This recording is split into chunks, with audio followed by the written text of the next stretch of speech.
এইচএসসির আরও 4 পরীক্ষা স্থগিত। চলতি মাসের 3 দিনের এবং পরবর্তী মাসের 1 দিনের এইচএসসি ও সমমানের পরীক্ষা স্থগিত করেছে বাংলাদেশে আন্তঃশিক্ষা বোর্ড। বৃহস্পতিবার 25শে জুলাই আন্তঃশিক্ষা বোর্ড সমন্বয় কমিটির সভাপতি ও ঢাকা শিক্ষা বোর্ডের চেয়ারম্যান অধ্যাপক তপন কুমার সরকার এই তথ্য জানান।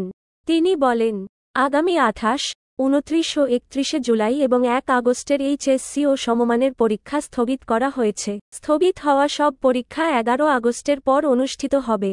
কোটা সংস্কার আন্দোলন চলাকালে উদ্ভূত পরিস্থিতিতে এর আগে 2 দফায় এইচএসসি ও সমমান পরীক্ষা স্থগিত করা হয়।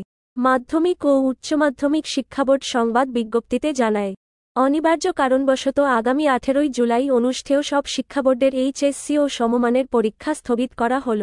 এরপরে বাংলাদেশ আন্তঃশিক্ষা বোর্ড সমন্বয় কমিটি 21, 23 ও 25 জুলাইয়ের এইচএসসি ও সমমান পরীক্ষা স্থগিত ঘোষণা করে।